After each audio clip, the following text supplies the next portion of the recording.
أعزائي المشاهدين، أهلا وسهلا بكم في حلقة جديدة من رحلة مع النور. وزي ما بنقول دايما، كل بيت محتاج سند، محتاج كلمة تطمنه وقت الخوف، وكل علاقة في حياتنا محتاجة كلام يحسسها بالأمان، لأن الكلام مش مجرد صوت، الكلام نور لازم ينور الطريق، جسر يربط بين قلبين، بداية حياة جديدة. موضوع حلقتنا النهاردة هيكون عن السيدة هاجر رضي الله عنها. السيدة هاجر من أعظم نساء في التاريخ الإسلامي، كانت زوجة لنبي الله إبراهيم عليه السلام وأم نبي الله إسماعيل عليه السلام، كانت رمز للصبر والإيمان والتضحية. عاشت السيدة هاجر قصة عظيمة من التوكل على الله وثقة كاملة عندما أمر الله نبيه إبراهيم أن يتركها مع رضيعها إسماعيل في الصحراء، لا زرع فيها ولا ماء، وقتها لم تتردد. قصة السيدة هاجر مش مجرد قصة في التاريخ، ده درس في الثقة بالله والصبر في الشدائد والإيمان بأن الله لا يترك عباده المخلصين أبدا. في حلقتنا النهاردة هنتعرف على التفاصيل أكتر من خلال شيخنا الشحات العزازي. أهلا وسهلا بحضرتك يا شيخنا. أهلا ومرحبا بحضرتك. أهلا بحضرتك المشاهدين. في البداية عايزين نخش بيت السيدة هاجر ونعرف هي مين. الحمد لله وصلاة وسلاما على خير خلق الله سيدنا محمد وعلى آله وصحبه ومن والاه، وبعد. السيدة هاجر هي أم العرب، هي أم سيدنا إسماعيل عليه وعلى نبينا الصلاة والسلام، هي زوجة الخليل إبراهيم، الزوجة الثانية لسيدنا إبراهيم عليه السلام، هي جدة الحبيب صلى الله عليه وسلم الكبرى، هي الرباط الأول بين أهل مصر وهذا البيت الإبراهيمي، هي هدية من أهل مصر، هي هدية الله عز وجل من مصر للخليل إبراهيم. الله. لأن عندنا أبعاد في مسألة الهدايا، لا ننظر إلى اليد التي أعطت، صح، وإنما ننظر إلى الآمر الذي منح سبحانه وتعالى. فالآمر الذي منح هو الله. لأن سيدنا إبراهيم الخليل عليه وعلى نبينا الصلاة والسلام لما أوى إلى مصر في فترة جفاف أحدقت ببلاد الشام، اشتد بها الأمر على الناس، حتى إنهم من شدة الأمر وشدة السنوات لجأوا إلى مصر. مصر دائما هي الملجأ والمفزع لكل من حولها، سألوا الله أن يديمها محفوظة منصورة عالية. فلما لجأوا إلى مصر كانت السيدة سارة كما ذكر العلماء الله عز وجل أعطاها نصف جمال الدنيا، سبحان الله. سيدة سارة زوج سيدنا إبراهيم عليه السلام. فلما رآها ملك مصر في ذلك الوقت أعجب بها، وكان من عادتهم لهم شؤون غريبة، أنه كان من عادتهم لما تعجبهم امرأة ليس لها زوج يتزوجها. في ذلك الوقت سيدنا الخليل إبراهيم عليه السلام لا يعلم الناس أنه زوج السيدة سارة، ما كانش قايل، ما كانش، وكل الناس في ذلك حتى في الركب كله سيدنا إبراهيم عليه السلام قال لهم لا، ما حدش يذكر، خوف أنه يقتل ليخلو المكان ليه. فالملك سأل من هذه؟ قالوا هذه أخت إبراهيم، ولعل العلاقة القرابة التي كانت بينهم لأنها كانت بنت عم سيدنا إبراهيم عليه السلام السيدة سارة. فالقضية إن الملك أراد أن يتزوجها، فهو كأنه أراد أن يلاطفها أو شيء من هذا القبيل، مد يده إليها فأصيبت يده لم تتحرك، فكانت فادعي لي، فدعت له مرة في المرة الثالثة يقيل مرتين ويقيل ثلاثة. أنهي بقى الأصح؟ القضية ليست في عدد المرات، وإنما القضية في تكرار المحاولة، إنه وصل إلى الحد الذي علم أنه حتى لو 100 مرة خلاص الباب مغلق، امرأة حرة، الباب مغلق.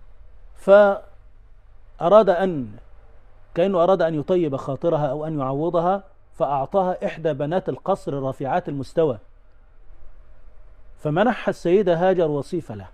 السيدة هاجر في الأصل من الفرمة.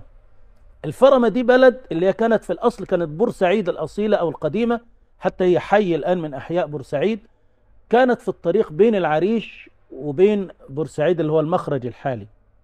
حاليا من اتساع البنيان صارت جزء من مدينة بورسعيد أو من محافظة بورسعيد. ده أصل منشأ السيدة هاجر عليها السلام. لما وصلت إلى بلاد الشام في صحبة الخليل إبراهيم وزوجته السيدة سارة، كانت في خدمة السيدة سارة وفي معونتها، لكن السيدة سارة ربنا اختبرها أنها لم تكن تنجب حتى هذا الوقت، فرأت سيدنا إبراهيم بلغت 80 من عمره، عنده 80 سنة ولم يرزق بالعيال، فمن حبها لزوجها وهو ابن عمها قالت له أهدته. تزوج السيدة هاجر. مهم. تزوج هاجر المصري. ولعل اختيار ربنا سبحانه وتعالى للسيدة هاجر المصرية هذا يعطي لنا مكانة عظيمة للمرأة الحمد في لله. مصر. أيوة طبعا، المرأة عظيمة.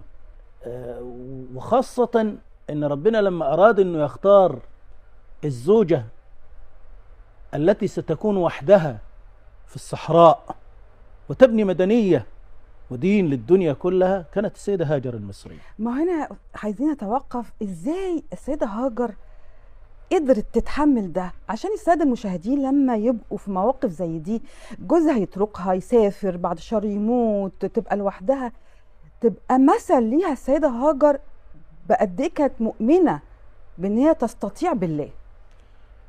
أول شيء في تركيبة هذا الإنسان المصري رجالا ونساء هذه الصلة العجيبة بالله تبارك وتعالى. الله يا شيخنا.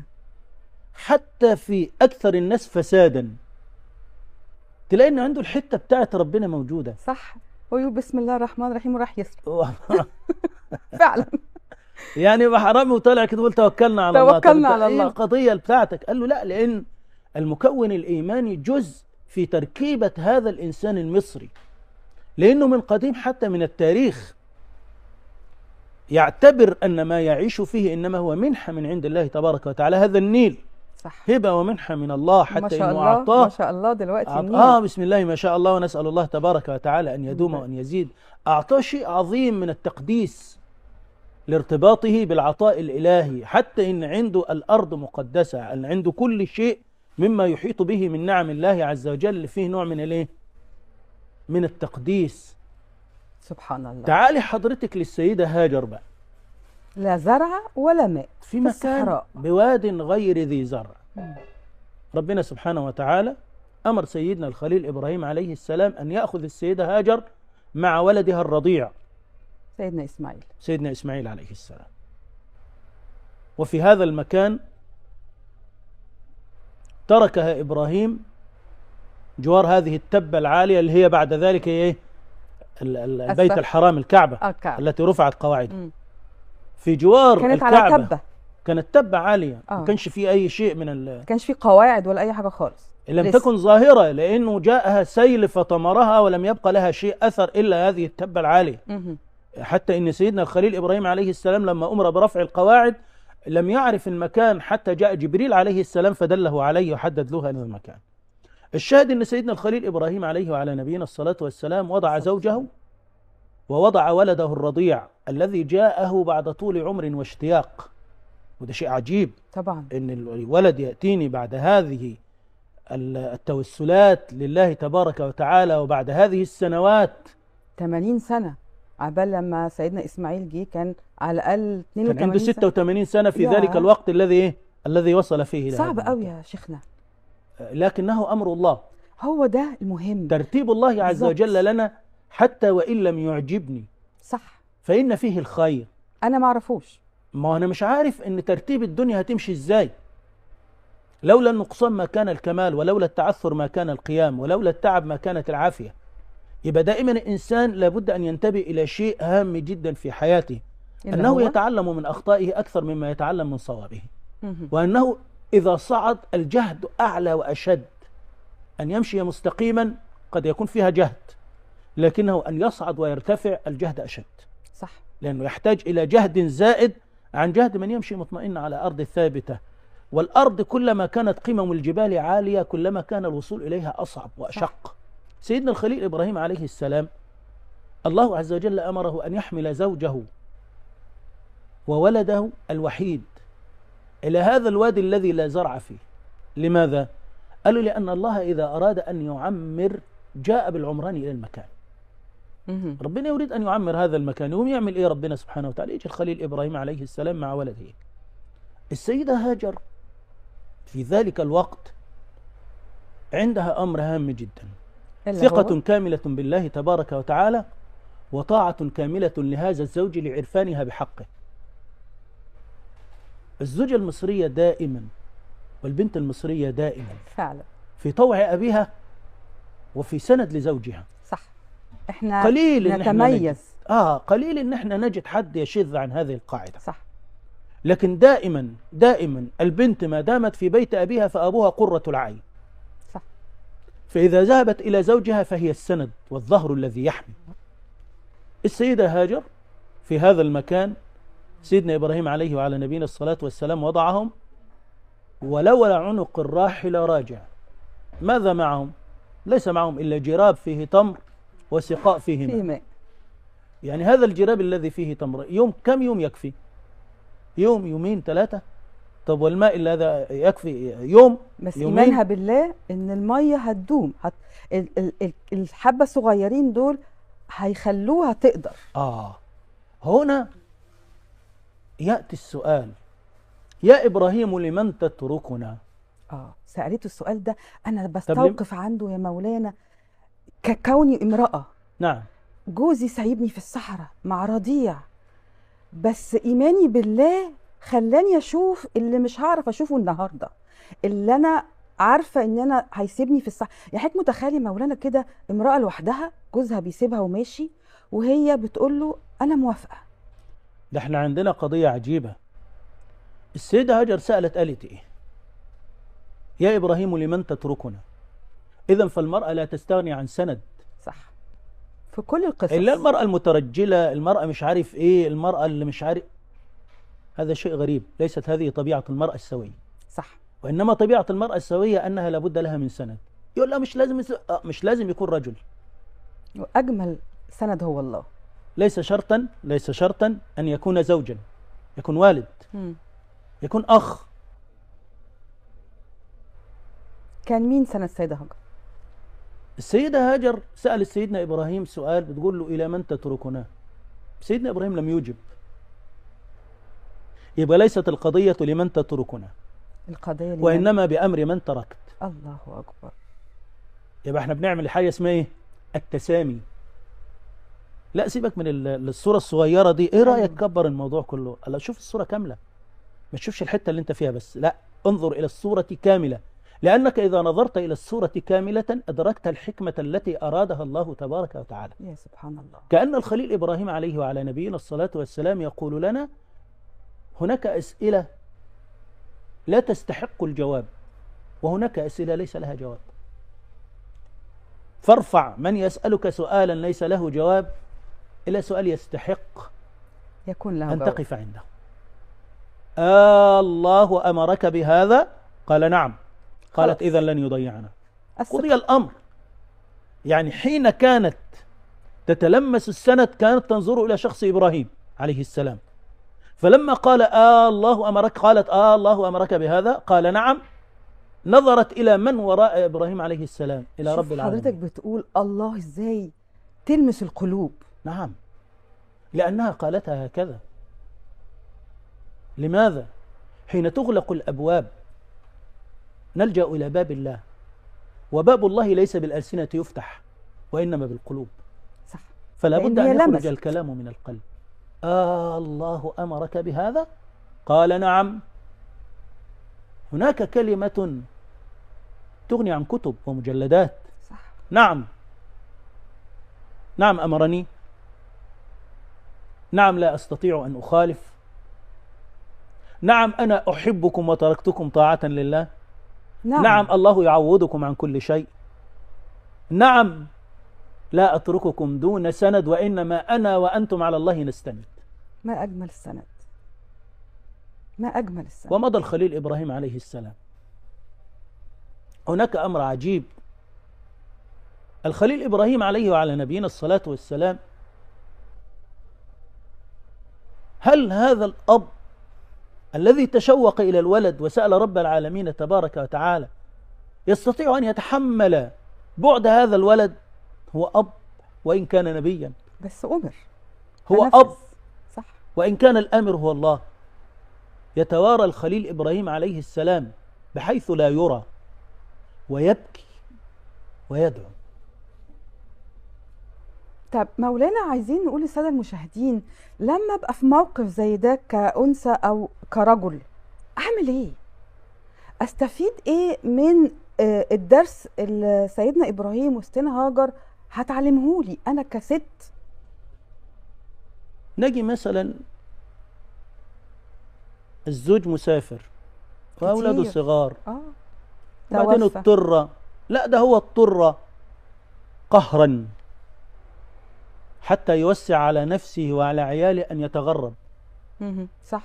في اليوم الذي سيسافر فيه زوجه الحسناء وولده الرضيع، قد يتعجب الإنسان حين يرى هذا، أليس له مشاعر؟ لماذا لا يبكي كما يبكي الناس؟ هذا إنسان غير طبيعي. يقول له لا، ده هو في قلبه أضعاف أضعاف ما في قلب الزوجة والولد، لكنه لا يريد أن ينكسر أمامهم حتى يتحملوا. صح، عشان يبقوا أقوياء بيه.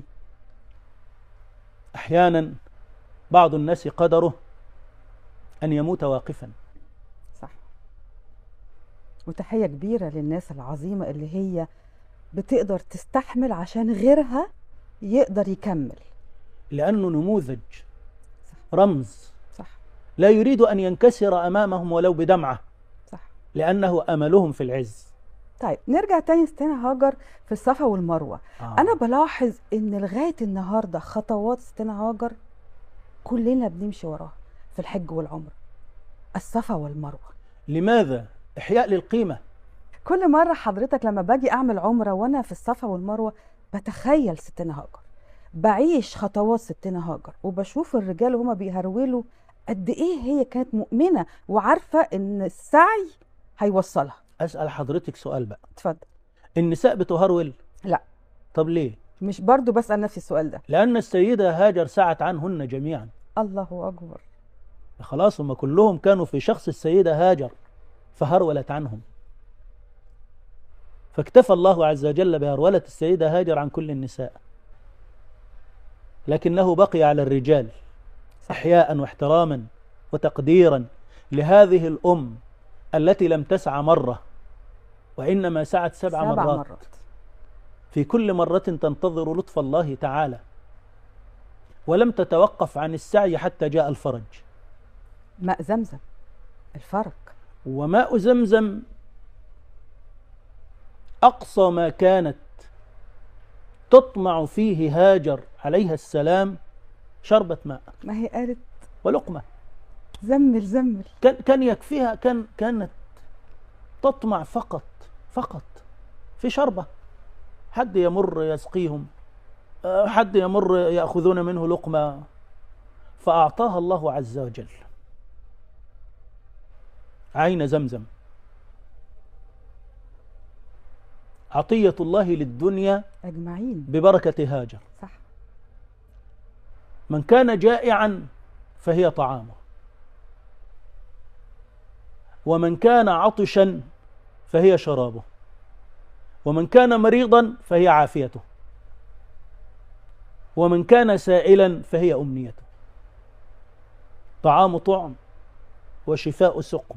الله أكبر. من شربها لري عطش رواه الله، ومن شربها لشبع بطن أشبعه الله، ومن شربها لحاجة أعطاه الله. سبحان الله. باليقين. بيقينه. السيدة هاجر عليها السلام ضربت لنا مثلا أن تسعى ولا تتوقف عن السعي حتى تحصل النتيجة. يعني هي حضرتك عايز تقول الصفا والمروة قاعد تسعى ما وقفتش خالص. الحياة سعي مستمر. سعي مستمر. تتوقف لتنظر، تتوقف لتدعو، تتوقف لتتأمل، تتوقف لتستريح ثم تكمل. فالحياة من يوم ولد الإنسان إلى أن يلقى الله سعي مستمر. الغاية، قال له الغاية الله. التوقف بس للتأمل مش للتعب. من تعب يرتاح ويكمل، لأنه لا تعب إلا بعد راحة، ولا راحة إلا بعد تعب. سبحان الله. هذا قدر الله في الإنسان. الإنسان دائما في سعي. يا أيها الإنسان إنك كادح إلى ربك كدحا فملاقيه. ساع إلى الله تبارك وتعالى، ساع بالاجتهاد السيدة هاجر عليه السلام ضربت لنا مثل: أن تستنفد وسائلك وتسأل الله عز وجل، فيعطيك. لا أن تسأل وأنت نائم. صح، عندك حق. لم ترفع يدها إلى الله وهي إلى جوار ولدها. بس أهم حاجة السعي باليقين. السعي من غير يقين هحس إني هسعى كتير كتير كتير، اليقين هيلخص علي، بدل السبعة هو 14. أن تسعى في الطريق الصحيح. أولا الطريق الصحيح، يبقى لابد أن يكون لك غاية، فإذا حددت الغاية تخير الطريق، فإذا تخيرت الطريق فتخير السعي، كيف تسعى؟ تجري تسعى مطمئن وهكذا. ولا تسمح لشيء أن يقطع عليك طريقك أو أن يأخذك خارج الطريق. حلو قوي يا مولانا. عايزين نقول للسادة المشاهدين، بالذات كمان النساء اللي هم في ظروف صعبة زي السيدة هاجر في وقتنا هذا في 25، يعملوا إيه؟ يعني حضرتك اديهم نصيحة كده، إزاي يبقوا قدوة، إزاي هيربوا أجيال، لأن في 25 السرعة كتير قوي، والسوشيال ميديا، وناس كتير بتقعد تقول الغلط والصح، وناس كتير بتقعد تقول اعملي وما تعمليش. احنا عايزين نمشي ورا السيدة هاجر في الصبر واليقين بالله. لابد أولا أن نعرف مهمتنا في الحياة. ما هو أنا عشان أخلص شغلي لازم أعرف أنا بشتغل إيه. بالظبط كده. هل مهمتي في الحياة أن أربي العيال؟ طبعا. كيف أربيهم؟ أؤدي ما علي، اللي هو وأكون إيه؟ قدوة صالحة. إيه اللي علي؟ في وقت العبادة عبادة، وفي وقت العمل عمل، وفي وقت التربية تربية. كل وقت له شغل.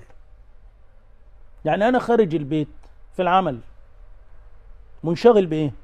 بالعمل. بما أنا فيه، وعلى قدر إخلاصي في عملي لله تبارك وتعالى وأداء ما علي تكون البركة فيما يأتي منه من ثمرة. المرتب يبقى حلال، فلما المرتب يبقى حلال هيكفي. طب ما كفاش هيرضوا باللي موجود. طيب مولانا، عايزين دعاء جميل كده نقدر نفتتح بيه يومنا. الإنسان بيفتتح يومه بسم الله. بسم الله. توكلت على الله، ولا حول ولا قوة إلا بالله العلي العظيم. ولا حول ولا قوة. اللهم إني أسألك خير هذا اليوم وخير ما فيه وخير ما بعده، وأعوذ بك من شره وشر ما فيه وشر ما بعده. اللهم إني أسألك خير هذا اليوم، فتحه ونصره وبركته وهداه. اللهم وفقني فيه لعمل صالح يرضيك عني. يا رب. اللهم بارك لي في وقتي، اللهم بارك لي في عمري. اللهم احفظني وأحبابي من شر كل عين وسحر وحسد، ومن شر ما لا أطيق شره. اللهم إني أسألك أن تجعل هذا اليوم من خير أيامي، مقربا لي إلى طاعتك ورضوانك. اللهم اجعل يومي خيرا من أمسي. اللهم اجعلني دائما فيما يرضيك. ونسأل الله تبارك وتعالى أن ييسر لنا صحبة الصالحين، يا رب آمين، وأن يقربنا منهم، وأن يقربنا من أهل محبته، وأن يجعلنا منهم، وأن يصرف عنا من يصرفنا عنه، وأن يقرب إلينا من يقربنا منه، وأن يبارك لنا في أوقاتنا وفي أزواجنا وفي ذرياتنا، وأن يعيننا على ما استخدمنا فيه، وأن يستخدمنا فيما يرضيه، وأن لا يستبدلنا، إنه سبحانه على ما يشاء قدير. الله يا مولانا، بالدعاء اللي حضرتك بتقول لنا عليه ده بيريح القلوب. يعني كل يوم الصبح كده لو أدي لنفسي بس 5 دقايق أدعي فيهم وأطلب لكل اللي أنا عايزاه من ربنا، ده بيخليني أعرف أدي لحياتي، بيخليني أعرف أحس إن أنا مطمنة إن أنا في معية ربنا. دائما الإنسان كلما كان قريب من الله تبارك وتعالى بالعبادة والذكر والدعاء كلما كانت حياته أكثر سعادة وأكثر رضا وأكثر تيسير، لأن الإنسان لا يستطيع أن يسير في الحياة إلا بتوفيق الله. الحمد لله. وبكلام مولانا الجميل والدعاء اللي احنا شفناه وسمعناه النهارده، بشكركم جزيلا، وان شاء الله اقابلكم في حلقه جديده. هيظهر دلوقتي على الشاشه الانستجرام، تقدروا تبعتوا لي فيه كل مشاكلكم عشان نناقشها في الحلقات الجايه. كانت معاكم إنجي الدهشان في رحله مع النور.